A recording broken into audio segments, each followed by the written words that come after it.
Innerdelight, and I'm really delighted to be here for a new segment of Joyful Connections. And joining me is our beautiful Nalini MacNab from delphicwave.com. Hey, Nalini!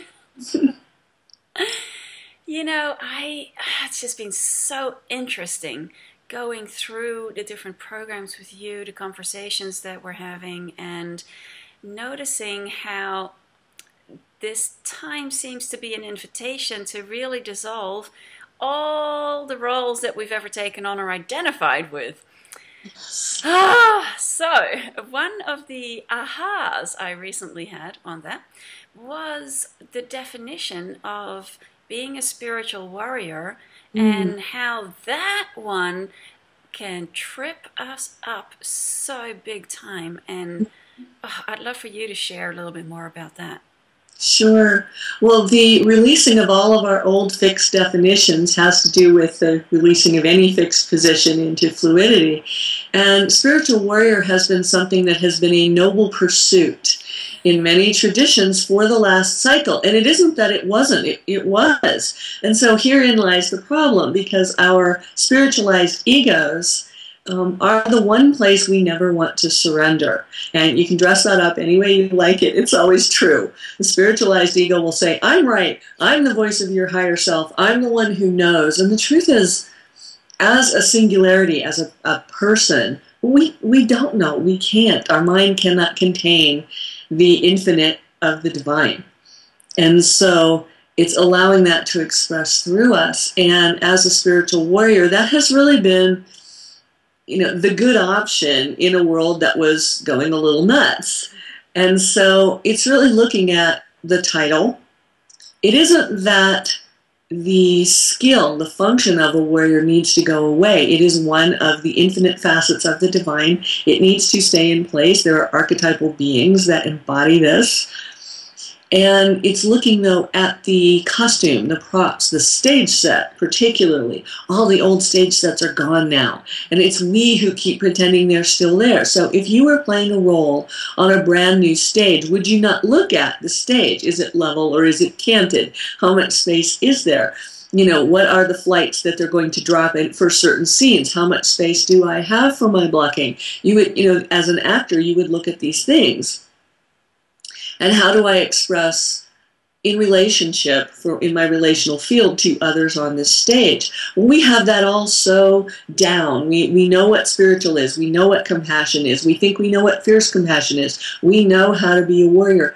Have we acquired some of that wisdom and those skills? Yes. And it's time now that they be refined by these new energies coming in. So releasing the definition of what it is and asking. The mind loves to learn. So instead of letting the mind be stubborn and align with the ego and say, well, I know what that means, I don't need this. Well, that will get anywhere we say that right now, that's going to get challenged in a very big way. But just by spirit. And letting go of all of these fixed positions that have had us fighting one another. Are there certain behaviors that we could classify as inappropriate, wrong, harmful? Sure. No one's condoning that, but it's how that warrior moves through us and how we're identified with it. It's not that we don't need that facet of the jewel, but if we had the consummate divine wardrobe, all of the archetypes there within our tool chest, our treasure chest, our closet, whatever, with doors open, and they're all there and they have all their props and everything, would they not also be shifting and changing now in this time of transition? Yes, they would, and they are. So when we go to pull something off the hanger or we sleep in our armor, there's nothing wrong with that. That actually got us through a lot of the last cycle. But now, take a look at it. How has it changed? And how is that making you feel? Not what you think about it. Like, oh, are there certain places that feel vulnerable? Well, the old spiritual warrior would then immediately shore those up, patch the armor, repair it, forge new pieces, make them even stronger and heavier and more fixed and harder to carry around. So why do that? Why not ask spirit, ask the divine warrior aspect, what is needed right now? Is there an aspect of this that wants to play through me or not?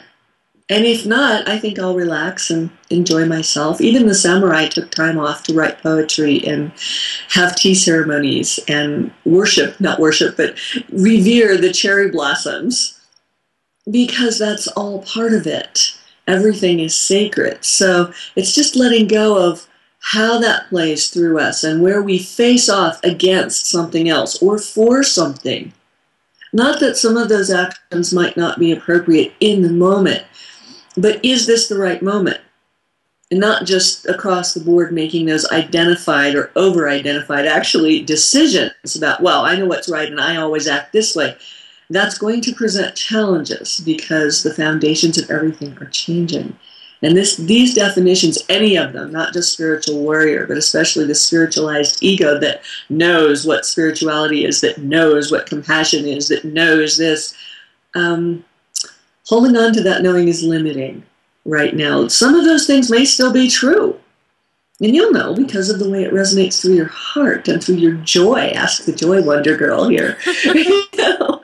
But it's really looking at them, questioning everything, and allowing not the mind to answer, but the divine speaking through the intuition and the heart.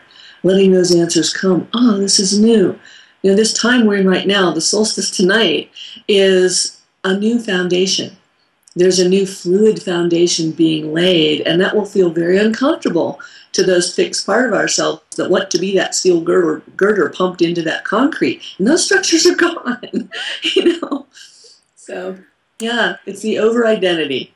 Yeah, and then I think another thing that's really connected in with that, so powerful to be aware of in these times, is the confusion, or somehow that's also part of that definition, that being a spiritual warrior was not exactly associated with being joyful, huh? Ever. Maybe when we're revering the cherry blossoms, you know, there's a Japanese, but you never hear about that. Yeah. There's a Japanese expression, ohanami, you know, which in the springtime, going and looking at the flowers and appreciating them for the divine that they are.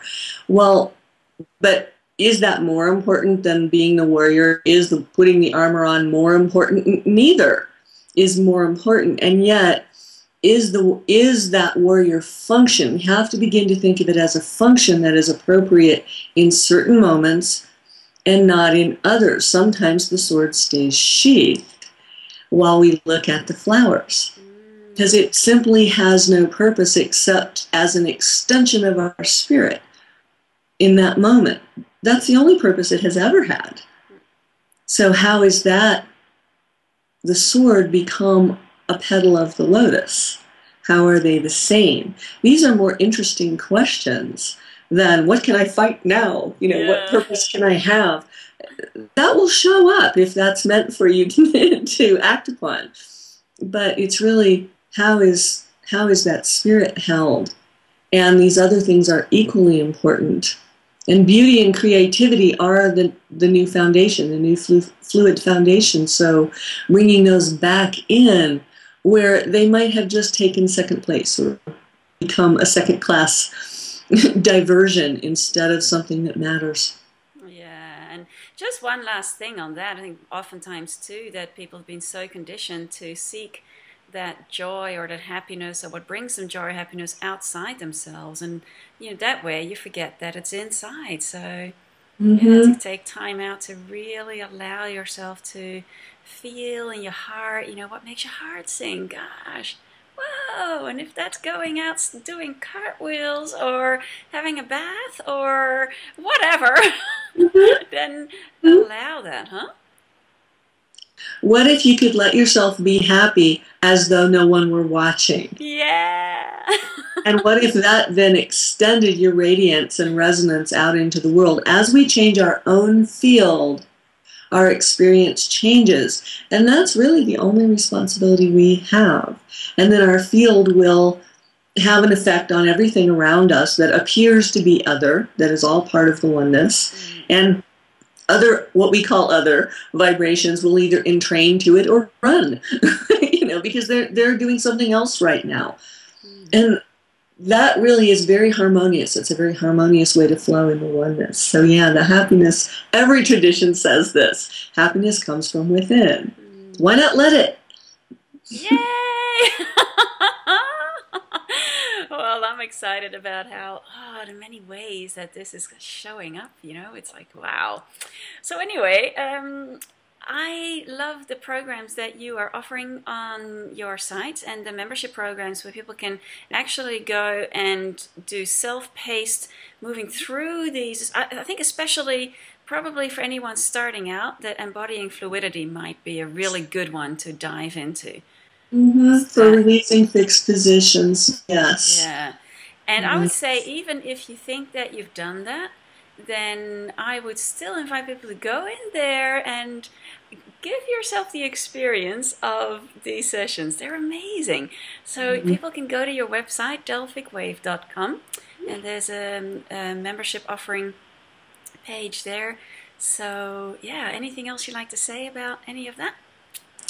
I don't think so. It's just time for everything to be newly formed, and the old ways won't be available. It's not that, oh, that would be a bad choice, well, sort of, but it just won't be available. So why not see what is available from the infinite that Spirit is offering right now, and see what resonates with you, and then release all the fixed positions that are part of the old. Why not? They're just going to hold you back. Yeah. Well, thanks for sharing again and playing, and we wish everyone watching a most joyful day, evening, wherever you are in the world.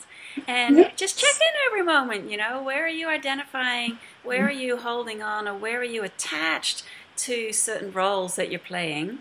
And I find for myself that I'll know how attached I am when I think I'm unattached, when there's a part of me that says, yeah, but. It's the butt bird and poo-poo monster. Yeah. So above all, I think while you're doing this, it's really, you know, you can have a lot of fun with discovering how this shows up. So let that be the way of transformation in these times. Joyful. Right? And if you want some help with that, go to Innerdelight.com, which is Tina's site for lovely joy sprinkles at every moment. Yay! Well, thanks for being here, and until the next time, many joyful blessings.